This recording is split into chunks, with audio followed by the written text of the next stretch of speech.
بڑی خوبصورت حدیث ہے، ہم ہر جمعے کے خطبے میں سنتے ہیں، مانا تو پتہ نہیں ہوتا، ہم تو سر جھکائے جمعہ کا خطبہ سن رہے ہوتے ہیں، کبھی ایک بار بھی کوشش نہیں کی کہ امام صاحب سے یا کہیں سے انٹرنیٹ سے ہی ڈاؤن لوڈ کر لیں کہ یار جمعے کے خطبے میں امام صاحب کہتے کیا ہیں۔ ہم تو ٹائم دیکھ رہے ہوتے ہیں بس کب خطبہ ختم ہو، کب 2 فرض ختم ہو اور کب نکلیں۔ ارے یہ شاندار پیغامات ہوتے ہیں جمعے کے خطبے میں۔ وہ حدیث کیا ہے؟ البر لا یبلا، سنیے نا، آپ کو یاد آئے گا کہ جمعے کے خطبے میں سنتے ہیں البر لا یبلا والذنب لا ينسى والدیان لا يموت، اعمل ما شئت کما تدین تدان۔ یہ ایک ایک لفظ جو ہے نا اتنا کمال کا ہے، اتنا وزن رکھتا ہے، جھنجھوڑ کے رکھتا ہے انسان کو۔ مطلب کیا ہے؟ البر لا یبلا، سن لو نیکی کبھی پرانی نہیں ہوتی، والذنب لا ينسى، گناہ بھلایا نہیں جاتا۔ میں اور آپ بھول گئے، گناہ کر کر کے بھول گئے۔ ہم تو اتنے عجیب لوگ ہیں، ہمیں نیکیاں یاد ہیں۔ ہمارے بزرگان دین فرماتے نیکیاں کر کے بھول جاؤ، گناہ کر کے یاد رکھو، تاکہ گناہ یاد ہوں گے تو توبہ کرو گے نا۔ ہم میں سے کسی کو گناہ یاد ہی نہیں، ہم کو تو لگتا ہے ہم سے بڑا نیکی کوئی نہیں، پورے رمضان میں روزے رکھے، تراویح پڑھی، ختم قرآن، سیدھی جنت کی ٹکٹ ہی مل گئی ہم کو تو۔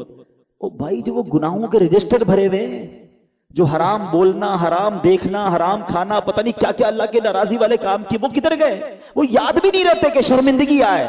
تھوڑی سی نیکی کرتے اور سیلف سیٹسفیکیشن شروع ہو جاتی ہے کہ ماشاءاللہ کتنی نیکیاں کرنے۔ ارے جو تمہارا گناہوں کا رجسٹر بھرا ہوا وہ کدھر گیا؟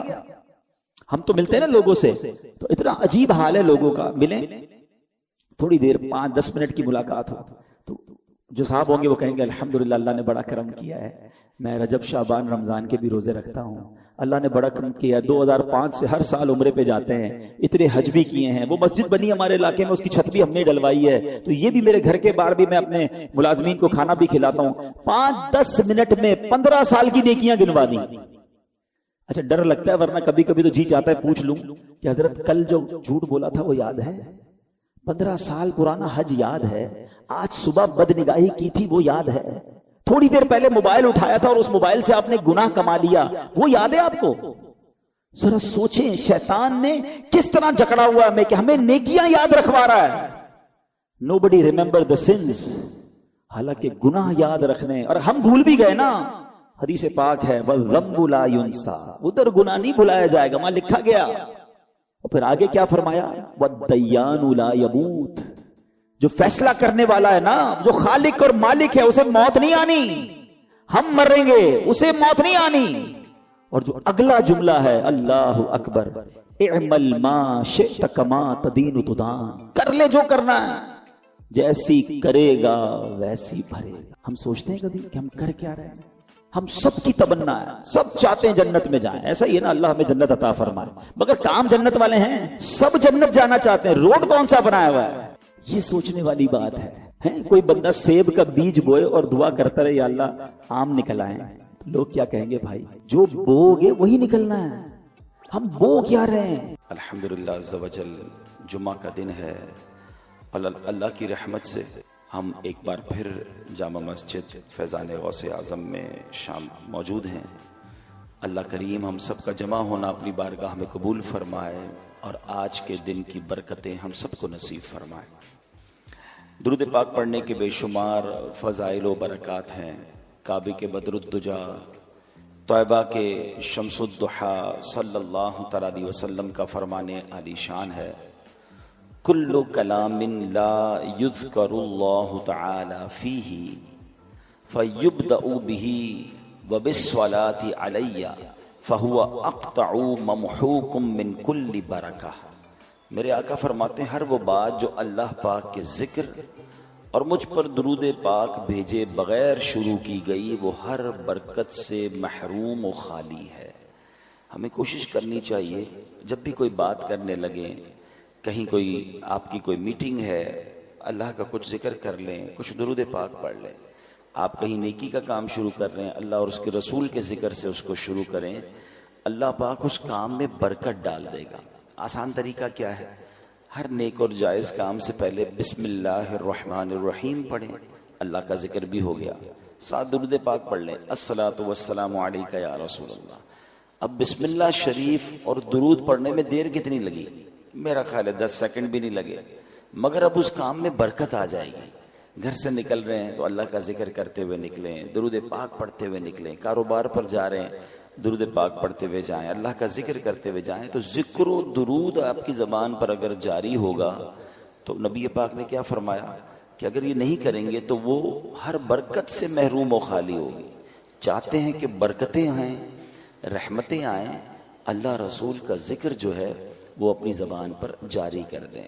میرے حضور کے صدقے کلام پاک میں بھی خدا نے بھیجی ہے آیت درود پاک پڑھو، دیا ہے حکم خدا نے یہ اپنے بندوں کو، پڑھو نبی پہ بکثرت درود پاک پڑھو۔ سب اولیاء و مشائخ تمام غوث و قطب یہ کر گئے ہیں نصیحت، درود پاک پڑھو۔ ایک بار محبت کے ساتھ درود پاک پڑھ لیں، صلو علی الحبیب صلی اللہ تعالی علی محمد صلی اللہ علیہ وسلم۔ ہر جمعے ایک اور حدیث پاک بھی کوشش کرتا ہوں بیان کروں تاکہ مزید یاد دہانی ہو جائے، مزید درود پاک پڑھنے کا شوق بڑھے کہ اللہ کے نبی علیہ الصلوۃ والسلام فرماتے ہیں، جس کا مضمون ہے کہ جو کوئی شخص جمعہ کے دن 200 بار درود پاک پڑھے اس کے 200 برس کے گناہ معاف کر دیے جاتے ہیں۔ ایٹ لیسٹ جمعے کو تو ہمیں کثرت سے درود پاک پڑھنا چاہیے۔ ایک بار پھر محبت کے ساتھ درود پاک، صلو علی الحبیب صلی اللہ تعالی علی محمد صلی اللہ علیہ وسلم۔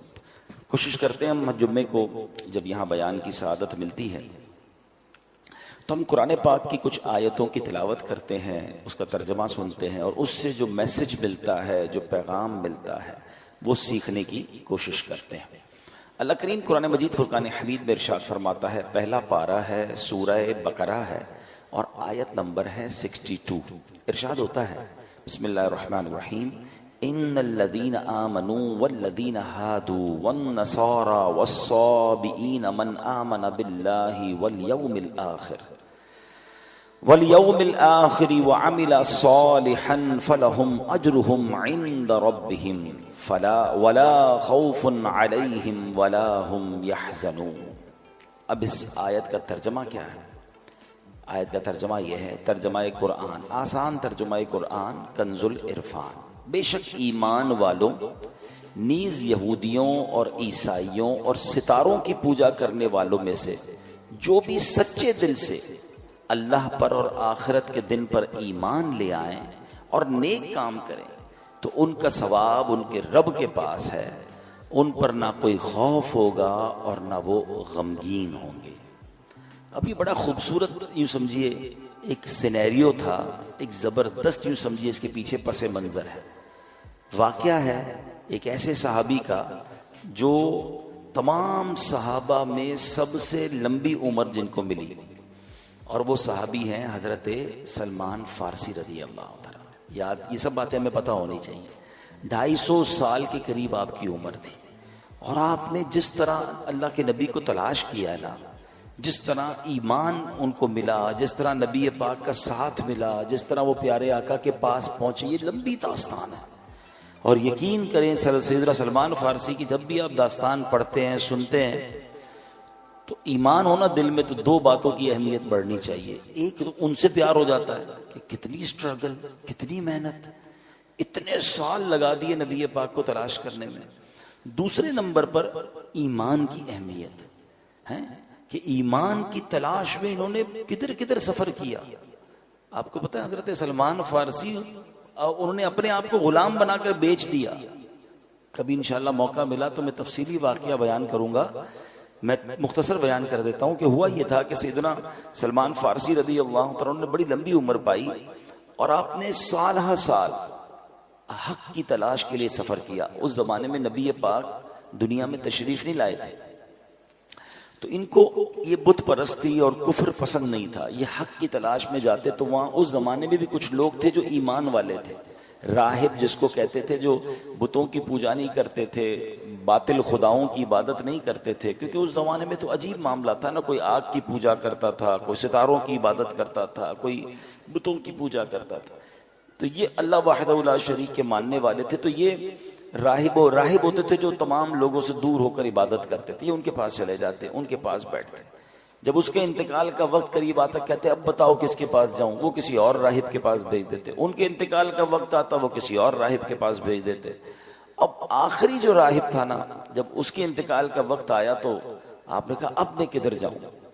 تو اس راہب نے کہا کہ اب میں دنیا میں کسی اور کو تو نہیں پاتا، ہاں اب آخری نبی کے مبعوث ہونے کا وقت ہونے والا ہے، تم ایسا کرو کہ ان کے پاس جاؤ اور ان پر ایمان لانا، ان کی خدمت میں چلے جانا۔ کچھ نشانیاں بتائی گئیں کہ وہ کہاں ہوں گے، تو پتہ چلا وہ مدینہ منورہ میں ہجرت کر کے آئیں گے۔ پیسے تھے نہیں مدینے جانے کے لیے، تو انہوں نے کیا کیا، سفر کرتے کرتے کرتے پتہ چلا کہ ایک قافلہ مدینے جا رہا ہے۔ قافلے والوں کو کہا مجھے مدینے لے جاؤ، کہا پیسے کا پیسے نہیں ہیں، ایسا کرو مجھے غلام بنا لو، میں تمہاری خدمت کرتا رہوں گا، مجھے اس بستی میں لے جاؤ۔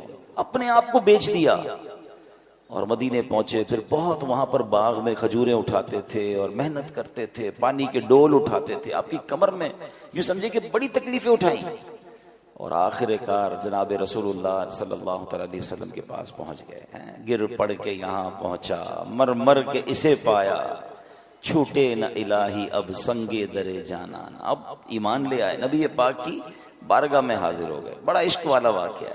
لیکن اب انہوں نے نبی پاک علیہ السلام سے عرض کی کہ حضور میں جب آپ کے پاس آنے سے پہلے کئی ملک شام میں اور کئی ملکوں میں راہبوں کے پاس گیا تھا، بنی اسرائیل کے عبادت گزار تھے، تو یا رسول اللہ ان کا جب ذکر کیا تو نبی پاک علیہ السلام نے فرمایا کہ اے سلمان ان کا خاتمہ دین مصطفیٰ پر نہیں ہوا۔ پھر یہ قرآن پاک کی آیت نازل ہوئی، یعنی یہ جو میں نے آیت پڑھی نا، یہ ایکچولی ان راہبوں کے لیے نازل ہوئی۔ اب دوبارہ اس آیت کو سنیں، اللہ نے کیا فرمایا، ان الذین آمنوا والذین ہادوا والنصارى والصابئین من آمن باللہ والیوم الآخر وعمل صالحا فلہم اجرہم عند ربہم ولا خوف علیہم ولا ہم یحزنون۔ بے شک ایمان والوں نیز یہودیوں اور عیسائیوں اور ستاروں کی پوجا کرنے والوں میں سے جو بھی سچے دل سے اللہ پر اور آخرت کے دن پر ایمان لے آئیں اور نیک کام کریں تو ان کا ثواب ان کے رب کے پاس ہے، ان پر نہ کچھ کوئی خوف ہوگا اور نہ وہ غمگین ہوں گے۔ یہ آیت کریمہ جب نازل ہوئی تو نبی پاک نے فرمایا اے سلمان، یہ آیت ان راہبوں سے متعلق ہے، ان میں سے وہ جو حضرت عیسیٰ پر ایمان رکھتے تھے اور ان تک میرا پیغام نہیں پہنچا، وہ تو خیر میں ہے، مگر جنہوں نے میرا نام پاک سنا مگر پھر مجھ پر ایمان نہ لائے وہ ہلاک ہو گئے۔ اے میرے پیارے اسلامی بھائیوں، معلوم کیا ہوا، اس آیت سے میسج کیا مل رہا ہے کہ مکی مدنی مصطفیٰ صلی اللہ علیہ وسلم جب دنیا میں تشریف لے آئے نا، اس کے بعد سے قیامت تک کوئی بھی دین، کوئی بھی ہدایت، کوئی بھی نظریہ قابل قبول نہیں ہے، صرف اور صرف دین مصطفیٰ صلی اللہ تعالی علیہ وسلم ہی راہ نجات ہے۔ مومن ان کا کیا ہوا، اللہ اس کا ہو گیا۔ نبی پاک کے دامن کے علاوہ پیارے آقا کی جو کہیں کہ ان کے فٹ اسٹیپ، ان کے نقش قدم، ان کے بتائے ہوئے طریقے کے علاوہ کوئی طریقہ درست نہیں، کیونکہ جو ان کے دامن سے وابستہ ہوگا وہ اللہ کریم کی رحمت کا حقدار ہوگا۔ کیا خوبصورت بات، اعلیٰ حضرت امام اہل سنت لکھتے ہیں مومن ان کا کیا ہوا، اللہ اس کا ہو گیا، کافر ان سے کیا پھرا، اللہ ہی سے پھر گیا، وہ کہ اس در کا ہوا خلق خدا اس کی ہوئی، وہ کہ اس در سے پھرا اللہ اس سے پھر گیا۔ اے میرے پیارے اسلامی بھائیوں، یہ ہمیں بات سمجھنی ہے۔ اس آیت کریمہ سے واضح طور پر معلوم ہو گیا، کوئی بنی اسرائیل سے تعلق رکھتا ہو، کوئی تورات کا ماننے کا دعویٰ کرتا ہو، کوئی انجیل پر ایمان رکھنے کا دعویٰ کرتا ہو، غرض کوئی کیسے بلند دعویٰ کیوں نہ کرتا ہو، نجات کس کو ملنی ہے، نجات کی راہ کون سی ہے، وہ دین محمدی یعنی دین اسلام ہے، اس کے سوا نجات کا راستہ نہیں۔ اللہ قرآن مجید میں ارشاد فرماتا ہے وَمَن يَبْتَغِ غَيْرَ الْإِسْلَامِ دِينًا فَلَن يُقْبَلُ مِنْهُ وَهُوَ فِي الْآخِرَةِ مِنَ الْخَاسِرِينَ، اور جو کوئی اسلام کے علاوہ کوئی اور دین چاہے گا تو وہ اس سے ہرگز قبول نہ کیا جائے گا اور وہ آخرت میں نقصان اٹھانے والوں میں سے ہوگا۔ اے میرے پیارے اسلامی بھائیوں، اب واقعہ سنیے گا۔ مشہور صحابی حضرت ابو ہریرہ رضی اللہ تعالیٰ عنہ، ان سے روایت ہے کہ نبی پاک علیہ السلام نے فرمایا روز قیامت اللہ کی بارگاہ میں اعمال پیش ہوں گے، یعنی اعمال بھی اللہ کی بارگاہ، ہم تو پیش ہوں گے، اعمال بھی پیش ہوں گے.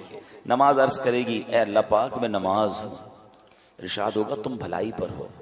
پھر صدقہ حاضر ہوگا، اے اللہ میں صدقہ ہوں، ارشاد ہوگا تم بھلائی پر ہو. روزے حاضر ہوں گے، یا اللہ میں روزہ ہوں، ارشاد ہوگا تم بھلائی پر ہو. اس طرح اعمال پیش ہوتے رہیں گے، آخر میں اسلام پیش ہوگا اور اللہ کی بارگاہ میں عرض کرے گا یا ربی انت السلام و انا الاسلام، اے اللہ تیرا پاک نام سلام ہے اور میں اسلام ہوں. ارشاد فرمائے گا انک علی خیر بک الیوم آخذ و بک اعطی، بے شک تو بھلائی پر ہے اے اسلام، آج جس کی بھی پکڑ ہوگی تیری ہی سبب سے ہوگی. یعنی جس نے تیرا انکار کیا ہوگا اس کی پکڑ ہوگی، اور جس کو جو عطا ہوگا وہ تیری ہی بدولت ہوگا. اس کا مطلب جس نے اسلام تھاما ہوگا وہ بخشا جائے گا، اور جو اسلام کا انکاری ہوگا وہ قیامت کے دن مارا جائے گا، پکڑا جائے گا.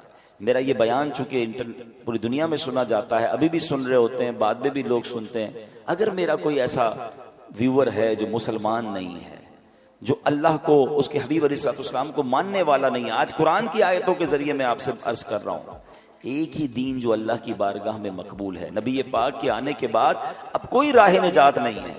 آپ اسلام میں داخل ہو جائیں، اللہ آپ کو اسلام پر استقامت دے. ہم جو ایمان والے، اللہ ہمیں بھی ایمان پر استقامت دے، کہ ایمان ہی راہ نجات ہے. اب ذرا سنیے گا، کچھ لوگ آج بھی، اب اصل پرابلم یہ کہ علم تو ہے نہیں، سب دیکھنا ہے، سب پڑھنا ہے، سب کی جناب اندر جانا ہے، یہ ہمارا کام نہیں ہے. حضرت موسیٰ علیہ السلام پر کون سی کتاب نازل ہوئی تھی؟ تورات شریف. ٹھیک ہے، کس کی بات کر رہا ہوں؟ حضرت فاروق اعظم، حضرت عمر فاروق. کیسی ہستی ہیں جن کے بارے میں نبی پاک فرماتے میرے بعد اگر کوئی نبی ہوتا تو عمر ہوتا. ان کا واقعہ سنیے. ایک بار نبی پاک کا دربار تھا، حضرت عمر آئے، ہاتھ میں تورات شریف تھی. حضرت عمر نے نبی پاک کے پاس بیٹھ کر تورات پڑھنا شروع کر دی. توجہ پیارے آقا علیہ السلام کی طرف نہیں گئی، بلکہ تورات پڑھنا شروع. جیسے جیسے آپ تورات پڑھتے جاتے تھے نا، میرے آقا کے چہرے کا رنگ بدلتا گیا. جلال شریف، نبی پاک کے چہرے پر جلال کی وجہ سے رنگ بدلتا گیا. حضرت ابوبکر صدیق نے حضرت عمر کو روکا، اے عمر نبی پاک کا چہرہ تو دیکھو، پیارے آقا کے چہرے کو تو دیکھو. حضرت عمر نے جیسے نبی پاک کے چہرے کی طرف دیکھا تو جلال کی کیفیت، فوراً تورات شریف بند کیا، نبی پاک سے معافی کے طلبگار ہوئے. اب سنو اللہ کے حبیب علیہ السلام نے کیا فرمایا. فرمایا اس ذات کی قسم جس کے قبضہ قدرت میں میری جان ہے، اگر حضرت موسیٰ بھی خود ظاہری زندگی کے ساتھ دوبارہ دنیا میں تشریف لے آئیں، تم مجھے چھوڑ کر ان کی پیروی کرو گے تو سیدھے راستے سے بھٹک جاؤ گے. اگر اب حضرت موسیٰ ظاہری زندگی کے طور پر واپس آ جائیں تو وہ بھی ضرور میری ہی پیروی اختیار کریں گے. یہ کیسا پیغام ہے، یہ کیسا میسج تھا. اللہ اکبر. کیا خوبصورت بات. اعلیٰ حضرت لکھتے ہیں نا، خلق سے اولیاء، اولیاء سے رسول، اور رسولوں سے اعلیٰ ہمارا نبی. ملک کونین میں انبیاء تاجدار، تاجداروں کا آقا ہمارا نبی. اب اس واقعے سے مجھے اور آپ کو کیا سیکھنا ہے؟ تورات شریف تو آسمانی کتاب ہے نا، ایک عرصے تک تو معیار ہدایت یہی کتاب رہی، صدیوں تک اس پر عمل کرنے والے نجات پاتے رہے. وہ بلند شان والی کتاب ہے جس پر عمل کر کے اونچے مقامات لوگ پایا کرتے تھے، جس پر عمل کی برکت سے بنی اسرائیل فتح پاتے تھے، اللہ پاک کی رحمتوں کے حقدار بنتے تھے. تو جس تورات کو پڑھنا بھی ثواب تھا، جس کو دیکھنا بھی ثواب تھا. مگر جب نبی پاک تشریف لے آئے، محبوب ذیشان صلی اللہ علیہ وسلم تشریف لے آئے، پھر کیا ہوا؟ آپ نے اعلان نبوت فرما دیا. اب تورات راہ نجات نہ رہی، اس پر عمل منسوخ ہو گیا. اب غور کریں، جب پچھلی آسمانی کتابوں کے بارے میں یہ اصول ہے، یہ حکم ہے، تو اب جو نئے نئے فتنے اٹھ رہے ہیں، نئے نئے طریقے ایجاد ہو رہے ہیں، نئے نئے فارمولے لوگ لے کر آ رہے ہیں، ذرا غور کیجئے وہ کیسے راہ نجات ہو سکتے ہیں، وہ کیسے ہدایت کے راستے ہو سکتے ہیں. آج لوگ کہتے ہیں میں سب کو سنتا ہوں، میں ذرا غیر مسلموں کے بھی کلپس دیکھ لیتا ہوں، میں ذرا بد مذہبوں کی باتیں بھی سنتا ہوں، میں ان کے دلائل بھی پڑھتا ہوں. اپنا قرآن پڑھا نہیں ہے، اپنے دین کے بارے میں کچھ پتا نہیں ہے، اور ان لوگوں کی باتیں سننی ہے. مجھے بتاؤ ہم سے کتنا زیادہ حضرت عمر کا علم ہوگا. حضرت عمر کو تورات پڑھنے سے نبی پاک نے روک دیا، جو کہ آسمانی کتاب ہے.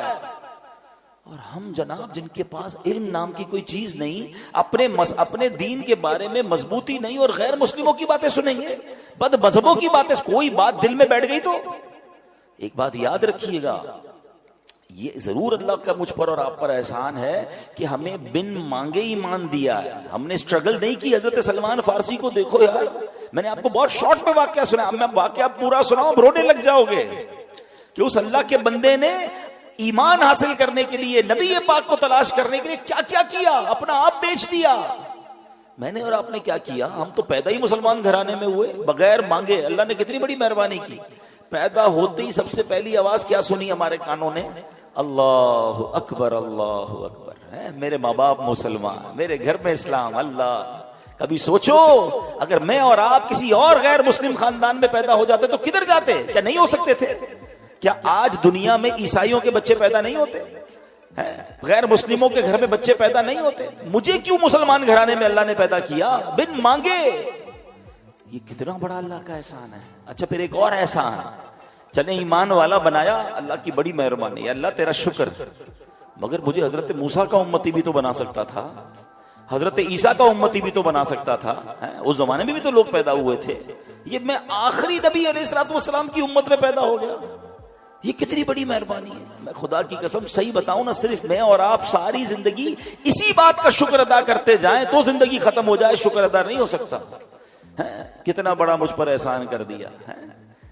میری خوش قسمتی میں تیرا امتی، امتی تیری قسمت پہ لاکھوں سلام. یہ اللہ نے ہم پر مہربانی کی نا. لیکن اب ایک بات آپ سمجھ جائیے، ایمان والے تو بن گئے، مسلمان گھرانے میں پیدا تو ہو گئے، but we have no guarantee کہ ہم مسلمان ہی مریں گے. ہاں، ایمان بندہ قبول بھی کر سکتا ہے، اور بدقسمتی سے بدبختی غالب آ جائے تو اس کا ایمان اس سے چھن بھی سکتا ہے. ایمان کی فکر کرنی ہے، ایمان کی حفاظت کی دعائیں کرنی ہیں.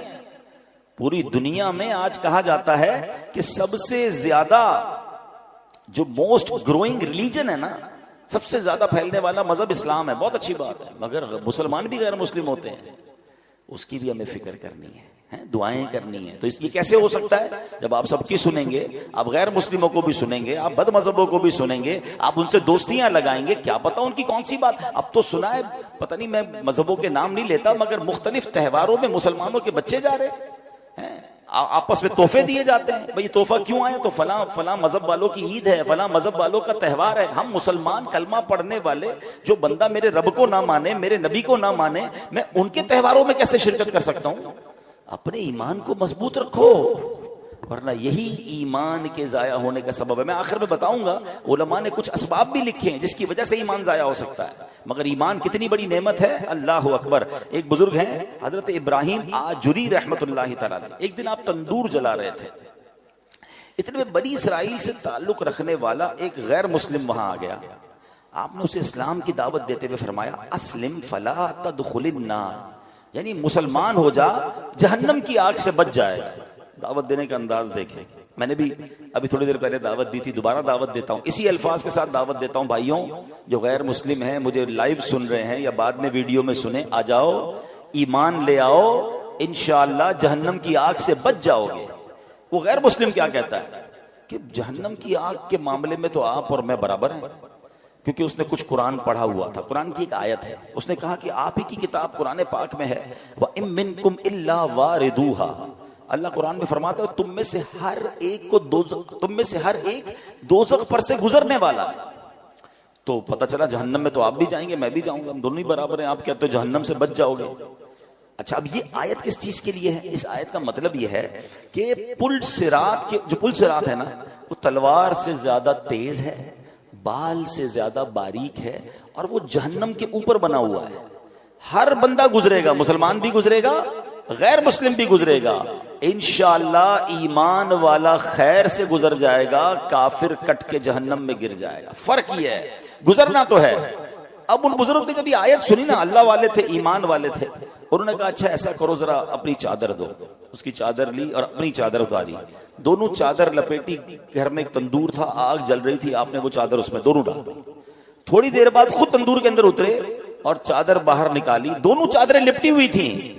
غیر مسلم کی چادر جل کر راکھ ہو گئی ان کی چادر ویسی سلامت، خود تندور میں اترے واپس آئے، آگ نے اثر نہیں کیا۔ کہ یہ فرق ہے، آگ میں غیر ایمان مسلمان بھی جائے گا، ایمان والا بھی جائے گا، انشاءاللہ جہنم کی آگ ایمان والے کو کچھ نہیں کہے گی۔ یہ دیکھنا تھا وہ غیر مسلم کلمہ پڑھ کر مسلمان ہو گیا، تو یہ فرق ہے۔ ایمان ہوا انشاءاللہ، انشاءاللہ ایمان سلامت لے کر جانا ہے نا۔ اچھا یہی بات اللہ نے قرآن میں فرمائی، ٹرائی ٹو انڈرسٹینڈ۔ جب ہم اس طرح کی باتیں کرتے ہیں نا تو لوگ کہتے ہیں یار یہ پتہ نہیں کیسے کہہ رہے ہیں ایمان جا سکتا ہے، اللہ نے مسلمان بنا دیا اب تو گارنٹی ایمان والے ہو گئے۔ نہیں، اللہ کے نبی کی دعائیں، پیارے آقا دعا کیا کرتے، یا مقلب القلوب ثبت قلبی علی دینک۔ کیا مطلب ہوا اس کا؟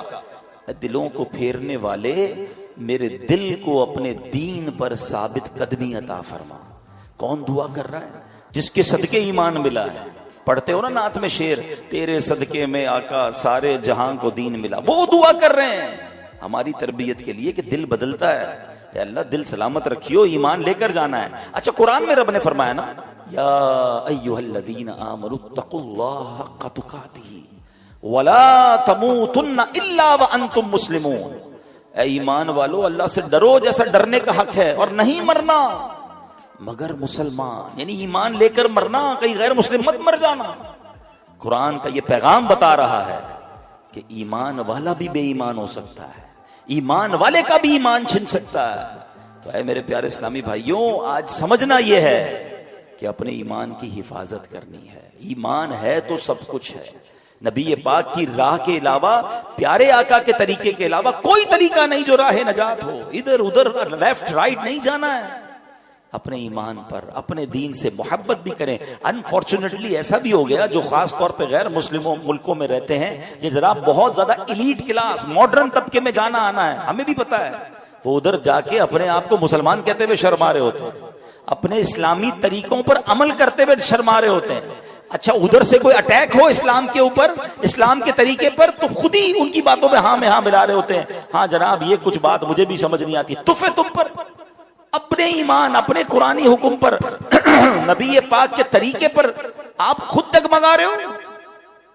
ارے دنیا کے کسی میدان میں جائیں، ڈنکے کی چوٹ پہ کہیں میں مسلمان ہوں، میں اپنے نبی کا امتی ہوں، اور جو قرآن و حدیث میں سب پر میرا ایمان ہے۔ یہ آدھا مسلمان کون سا ہوتا ہے؟ اسلام میں پورے داخل ہونا ہے اور اس پہ فخر کرنا ہے، اس پہ شرمانا نہیں۔ اور یہ ایمان مضبوط ہونے کی دلیل ہے۔ وہی پرابلم ہے نا، صحبتیں ایسی ہیں، دوست ایسے ہیں، باتیں ایسی ہیں کہ سن سن کر ان سے پیار ہو جاتا ہے، اسلام سے نفرت ہو جاتی ہے۔ اسلام کے کچھ، اب دیکھیں نا، بہت سارے لوگ نکلے کہتے ہیں پردے کی کوئی ضرورت نہیں ہے۔ عورت کو جناب کس نے کہا؟ بھائی قرآن نے کہا پردہ ہونا چاہیے، نبی پاک نے کہا پردہ ہونا چاہیے۔ لوگ کہہ رہے نہیں، عورت کی آزادی، میرا جسم میری مرضی۔ یہ کیا ہے؟ یہ آہستہ آہستہ، ہم نہیں کہتے عورتوں کے ساتھ ظلم۔ اسلام جتنا عورتوں کے حقوق بیان کرتا ہے دنیا میں کون بیان کرتا ہے؟ ماں کے قدموں تلے جنت ہے۔ بہن کے حقوق بیان کیے، بیوی کے حقوق بیان کیے، بلکہ نبی پاک نے تو یہاں تک فرمایا تم میں بہترین وہ ہے جو اپنی گھر کی عورتوں کے ساتھ بہترین ہے۔ اس سے زیادہ کون سا مذہب عورتوں کے حقوق بیان کرتا ہے کہ ہمیں کہتے ہیں عورتوں کے ساتھ اچھے سلوک کرنا ہے، اسلام سکھاتا ہے۔ مگر یہاں یہ پرابلم نہیں ہے، یہاں ایکچولی آہستہ آہستہ اسلام دل سے نکالنا ہے، قرآن دل سے نکالنا ہے، حدیث۔ یہ ایک بات نہیں ہے، ایسی بہت ساری باتیں آئیں گی، آپ پڑھتے جائیں۔ یہ کچھ آتے ہیں دانشور کے نام پر جو ٹی وی پہ آئیں گے، سوشل میڈیا پہ آئیں گے اور آپ کو سمجھائیں گے کہ قرآن کی یہ بات ٹھیک نہیں ہے، اس پہ عمل نہیں کرنا چاہیے، اس کا مطلب تو کچھ اور ہے، یہ پلاننگز ہیں۔ اور قرآن نے کیا کہا کہ اللہ اور اس کے رسول کے پر جو ایمان لائے گا، اللہ پر جو ایمان لائے گا وہی نجات پانا ہے، اس کے علاوہ نجات نہیں ہے۔ اے میرے پیارے اسلامی بھائیوں، اگر ہمیں بچنا ہے جہنم کی آگ سے، ہمیں بچنا ہے آخرت کے عذاب سے، تو اپنے ایمان کی حفاظت کرنی ہے۔ ایک بار نبی پاک علیہ الصلوۃ والسلام، دیکھیں پیارے آقا کی کیا شان، اس زمانے میں نبی پاک نے سمجھایا، ایسا لگتا ہے یہ آج کے لیے کیسی پیاری بات ہے۔ پیارے آقا نے ایک سیدھی لکیر کھینچی، پھر ایک رائٹ سائڈ پہ لکیر کھینچی، اور پھر لیفٹ سائڈ پہ خط لکیریں بنائیں، اور پھر درمیان والی لکیر پر ہاتھ رکھ کر کیا فرمایا؟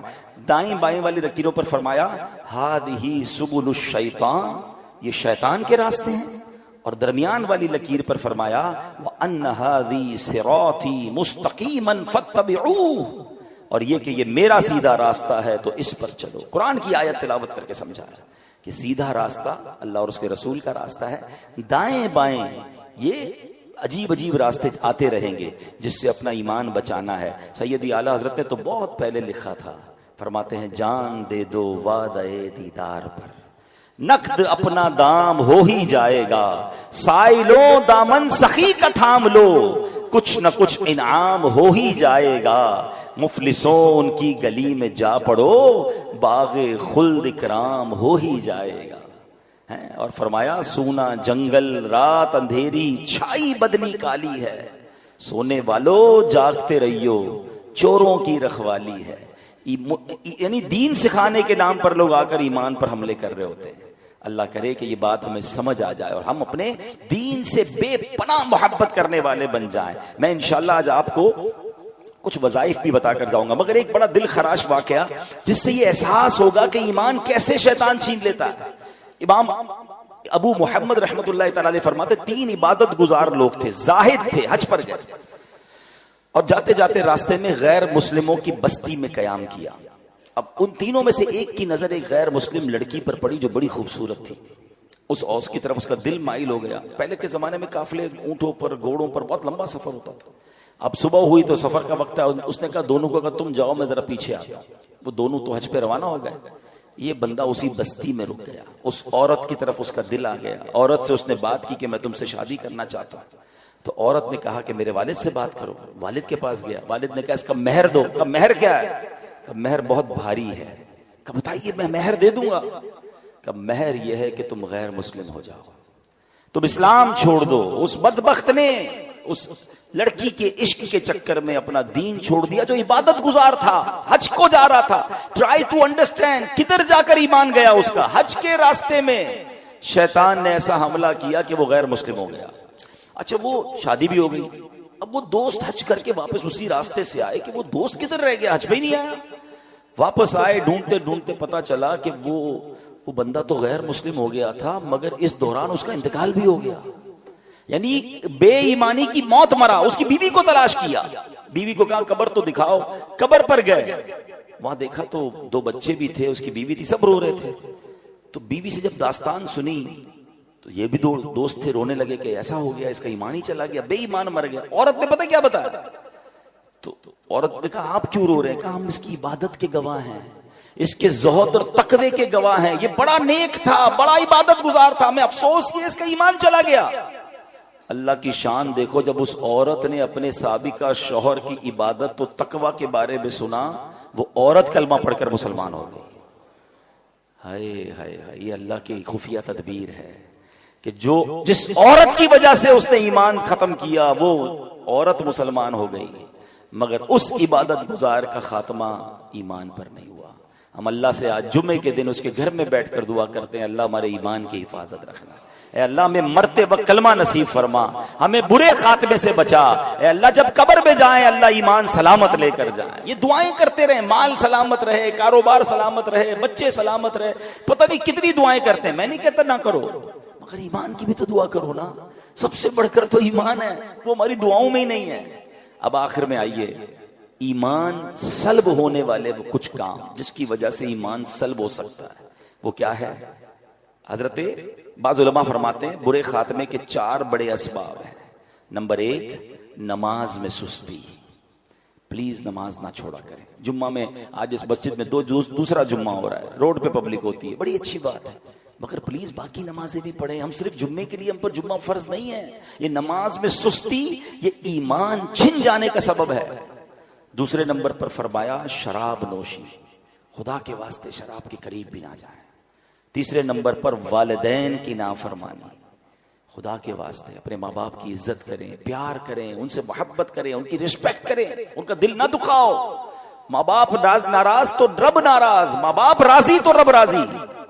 اور چوتھے نمبر پر علماء نے فرمایا مسلمانوں کو تکلیف دینا۔ کچھ لوگوں کی بڑی عجیب عادت ہوتی ہے، آلویز تکلیف ہی دیتے ہوتے ہیں، طنز کریں گے، گالیاں دیں گے، جھگڑا کریں گے، پڑوس میں ہے تو پڑوسی کو تکلیف، رشتہ دار میں ہے تو رشتہ داروں کو تکلیف، کاروبار کریں تو کاروباریوں کو تکلیف، جدھر جائیں ٹینشن۔ نہ کرو ایسا۔ یہ حقوق العباد کا معاملہ، ایک تو اس کے گناہوں کا انبار آپ پر لگ رہا ہے، دوسرا اللہ نہ کرے ایمان ہی ختم نہ چلا جائے ہمارے ہاتھ سے۔ امیر اہل سنت نے کچھ اور اسباب بھی لکھے، چغلی کھانا اور اسی طرح حسد کرنا، بد نگاہی بھی برے خاتمے کا سبب ہے، فرض ہونے کے باوجود حج نہ کرنا۔ یہ تو نبی پاک کی حدیث ہے نا کہ جو استطاعت کے باوجود حج نہ کرے. حدیث کا خلاصہ ہے مجھے کوئی پرواہ نہیں وہ یہودی ہو کر مرے یا نصرانی ہو کر مرے. کون کہہ رہا ہے؟ اللہ کے نبی فرما رہے ہیں حج فرض ہے پھر بھی حج نہیں کرتے. بس یار ذرا وہ بچی کی شادی کر لوں, ذرا گھر بنا لوں, ذرا کاروبار سیٹ کر لوں. خدا کے واسطے اگر آج مجھے کوئی ایسا میرا بھائی سن رہا ہے, میری کوئی ایسی بہن سن رہی ہے, لائیو سن رہے ہیں, اگر حج فرض ہے ابھی بھی دن ہے, فارم جمع ہو جائے گا. ابھی بھی جناب کسی گروپ والے سے رابطہ کریں, آپ کا فارم ہو جائے گا. فرض ادا کریں, حج فرض پورا کیے بغیر مر نہ جائیں. زندگی میں ایک ہی بار تو حج فرض ہے. اگر پیسے ہیں, استطاعت ہے, جو اس کی تفصیل ہے تو حج کر لیں. اور اب آخر میں آئیے میں آپ کو کچھ وظائف بھی بتاتا ہوں جو علماء نے لکھے کہ جو ایمان کی سلامتی کا انشاءاللہ ایمان کی سلامتی کا سبب بنیں گے. اور وہ کیا ہے؟ ایمان پر خاتمے کے 3 اوراد روزانہ 41 بار. یہ اعلیٰ حضرت امام اہل سنت نے ماشاءاللہ کوئی شخص حاضر ہوا کہ حضور میرے ایمان پر خاتمے کی دعا کر دیں, تو آپ نے دعا بھی فرمائی اور ارشاد فرمایا 3 وظائف دیے. 41 ٹائم روزانہ صبح کو یا حیو یا قیوم لا الہ الا انت اول آخر درود شریف, اور 41 ٹائم ایک بار مل کر پڑھ لیں یا حیو یا قیوم لا الہ الا انت. سوتے وقت اپنے سب اورات کے بعد جب سارے آپ ورد پڑھ لیں, وظائف پڑھ لیں, سورہ کافرون پڑھ لیا کریں اور انشاءاللہ اس کے بعد کوئی گفتگو نہ کریں. سورہ کافرون کی تلاوت کر لیں, انشاءاللہ اس کا خاتمہ ایمان پر ہوگا انشاءاللہ.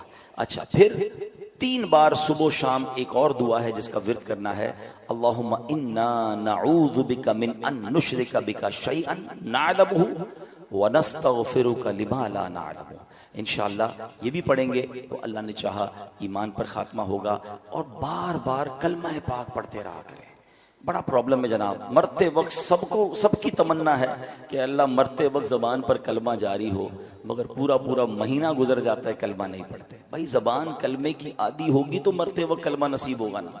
تو میں بھی نیت کروں, آپ بھی نیت کریں, کم از کم روز کی ایک تسبیح لا الہ الا اللہ محمد الرسول اللہ. افضل الذکر کہا گیا, سب سے افضل ذکر نبی پاک نے پتہ کیا فرمایا؟ افضل الذکر لا الہ الا اللہ. تو پورا کلمہ پڑھتے رہا کریں. اللہ مجھے بھی عمل کی توفیق عطا فرمائے, آپ کو بھی نصیب فرمائے. الحمدللہ ہم نے پچھلے جمعے بھی اعلان کیا تھا کہ ماہ رمضان میں جو ہمارا یہ 3 بجے والا جمعہ ہے یہ انشاءاللہ 3:30 بجے ہوا کرے گا, اور انشاءاللہ بیان 2:45 بجے شروع ہو جائے گا. آج میں تقریباً 2:17 پر بیان شروع کر دیا تھا. بہت تھوڑے اسلامی بھائی تھے, کوشش کیا کریں. اب آپ آتے ہیں تو کچھ نہ کچھ سیکھ کر جاتے ہیں نا, تو ٹائم پر آ جایا کریں. تھوڑی دیر پہلے آئیں گے, ایک تو جلدی آنے کا ثواب ملے گا, اور انشاءاللہ مزید آپ بیان میں سیکھ کر جائیں گے. اللہ پاک ہمیں